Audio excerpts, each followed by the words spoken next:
हिंदी की तैयारी के लिए चैनल को सब्सक्राइब करें और नई वीडियोज़ की जानकारी भी आपको मिलती रहे, इसके लिए घंटी भी दबाएं। व्यक्ति अगर किसी काम को सोच सकता है तो वो कर भी सकता है। नमस्कार दोस्तों, स्वागत है आपका एक बार फिर से हिंदी साहित्य इतिहास की टेस्ट सीरीज के भाग 13 के अंदर। मैं आपका दोस्त आदि गणेश। वीडियो अच्छा लगे तो लाइक करें, कमेंट करें और ज़्यादा से ज़्यादा मित्रों को शेयर करें। बहुत ही अच्छे प्रश्नों का संकलन है। चलिए शुरुआत करते हैं। सुमेलित करना है आपको तो अब्दुल रहमान, संदेश रासक, जोइंदू, परमात्म प्रकाश और राम सिंह, पाहुड़ दोहा, धनपाल, भविष्यत का। सारे के सारे विकल्प पहले से सुमेलित करके रखे हुए हैं यहाँ पर। तो अब्दुल रहमान या अब्दुल रहमान भी मिल सकता है। तो संदेश रासक, जोइंदू, परमात्म प्रकाश, राम सिंह, पाहुड़ दोहा और धनपाल द्वारा भविष्यत का कृत है। आगे बढ़ते हैं। हिंदी नवरत्न के रचनाकार हैं तो मिश्र बंधु। और मिश्र बंधु कौन कौन है? कलम ने देखा था। दोहा कोश के रचयिता हैं सरयपाद। ध्यान रखिएगा दोस्तों, अपने पाहुड़ दोहा के तो हैं राम सिंह और दोहा कोश के हैं सरयपाद। इस चीज़ को आप ध्यान रखिएगा। अपभ्रंश का व्यास कहा जाता है तो अपभ्रंश का जो व्यास है वो पुष्पदंत को कहा जाता है। रासो शब्द की उत्पत्ति के संबंध में असंगत कथन को छांटना है आपको कि रासो शब्द की उत्पत्ति किससे हुई, आपको उसमें से असंगत छांटना है। तो गारसा दत्तासी ने राजसूय से मानी है उत्पत्ति, रामचंद्र शुक्ल ने रसायन से और चंद्रबली पांडे ने रासक से। यहाँ पर सभी के सभी संगत हैं।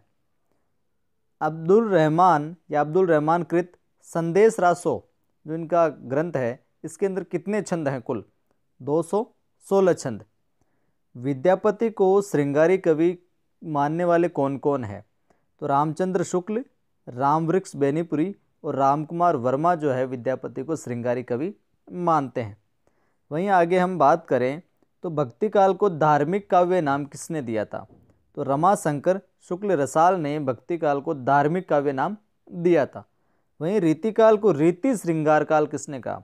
रीतिकाल को रीति श्रृंगार काल कहने वाले थे डॉक्टर भागीरथ मिश्र।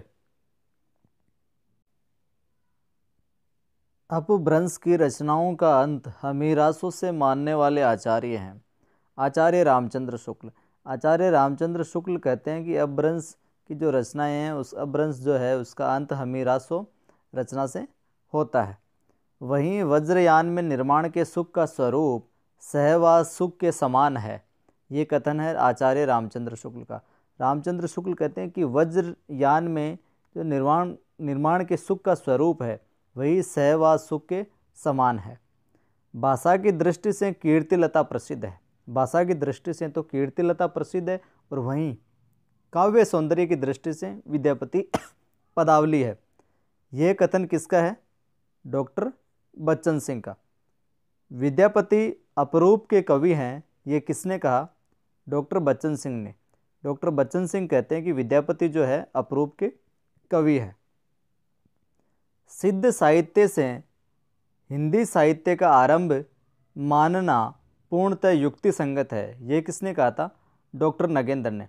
डॉक्टर नगेंद्र बोलते हैं कि जो सिद्ध साहित्य है उसका सिद्ध साहित्य से हिंदी साहित्य का आरंभ जो मान रहे हैं वो पूर्णतः युक्ति संगत है। बिल्कुल।